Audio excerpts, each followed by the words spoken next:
to play like familiar piano like ideas, like chords in one hand, bass line in the other, or bass line, chords in one hand, melody in the other. It's pretty hard to do when you've only got the little 2 octaves, very narrow space. But I've been trying to practice more and like learn how to voice chords a little bit better so I can fit in there. I still have a lot of work to do.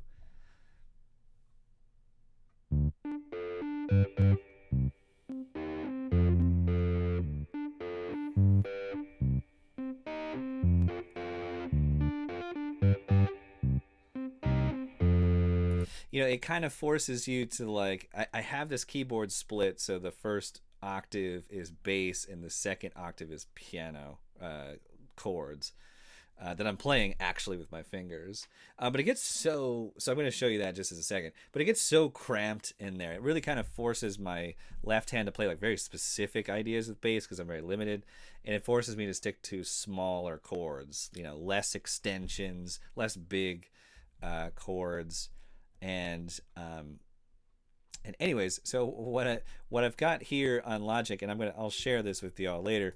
But another thing that then I've wanted to do also is like, what would be an easier way to like get some bigger chords and similar like bass ideas, something like this.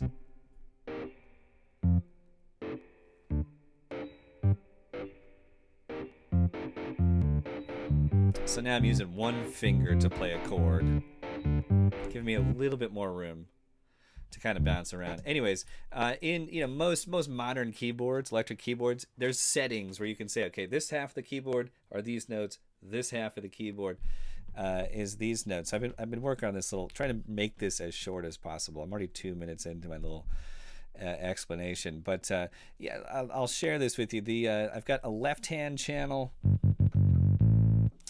playing some bass. I've got the ESM synth, the monophonic, going through one of these bass guitar modules, all stock Logic plugins. And then in my right hand channel, I've got your stock electric keyboard going through a guitar amp plugin. So all this is like Logic Pro stock stuff. And so what's neat about that, I can use the same controller to play both instruments, just making sure they're both record enabled, they're both in red. And then here's how I kind of figured out how to split the keyboard in Logic. Using the MIDI effects, I've grabbed the chord trigger plugin. This is an effect just for MIDI information. And the way that this works is normally when you load a plugin like this, you'll see this. And you can play chords with a single finger.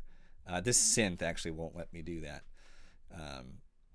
And so instead of actually using the chord feature, I've gone to cleared out all of the preset chords, and instead adjusted the trigger keys to the upper octaves here in the bass. So the C3, C4, C5, C6 octave are my trigger keys, but I've cleared all of that MIDI chord information away.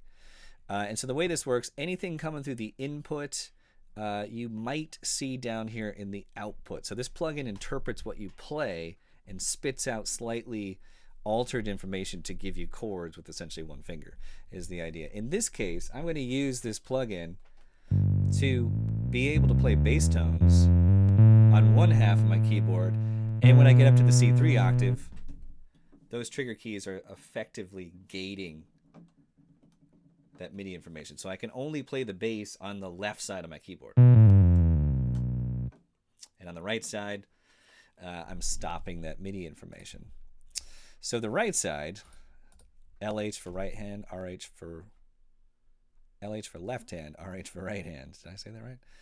On the right side, my piano sound, I've got the same idea. I've got a chord trigger plugin set so that the trigger keys are on the low octaves and they've been cleared of any kind of MIDI information.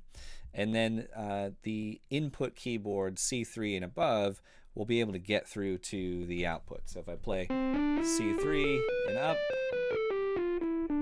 it's this piano sound. If I go low on my keyboard, it blocks it. So both of these are really playing together, but one is only allowing low notes through and one is only allowing high notes through. So I've split the keyboard in two different instruments. And then let's use the chord trigger as intended. I have a second one here, and on my trigger keys, this now is where I want chords to occur, and because I have information programmed, now information will come through. And just for proof of concept, this is the QWERTY keyboard window.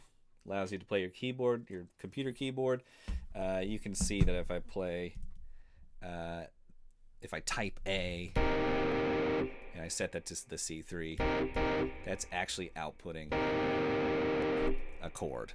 If I type S, it should be like D3, it outputs a different chord. And so you kind of get into these situations where you can play single notes.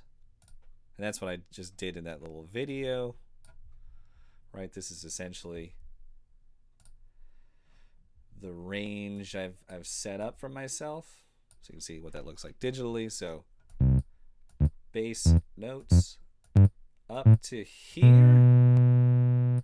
and then chords after that. And so you can get these cool single finger or two finger, two hands ideas.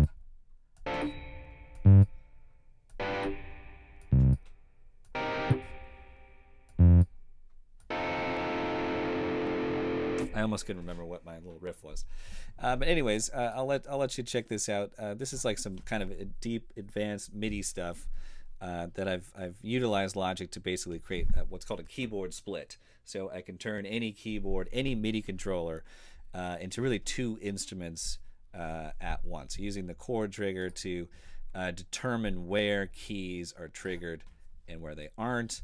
And then each instrument can have its own sounds, its own plugins. You can pan it. You can do, you can send it anywhere differently, and you get some different flexibility with the keyboard. Check that out. I'll post this. I'll zip this up for you, and you can check it out. It's pretty fun. It's a pretty cool way to like make playing that 25 key keyboard just a little bit more engaging, a little bit more fun, a little bit more musical sounding. But you do need Logic Pro. So Logic Pro users, you should be able to just open this up yourself.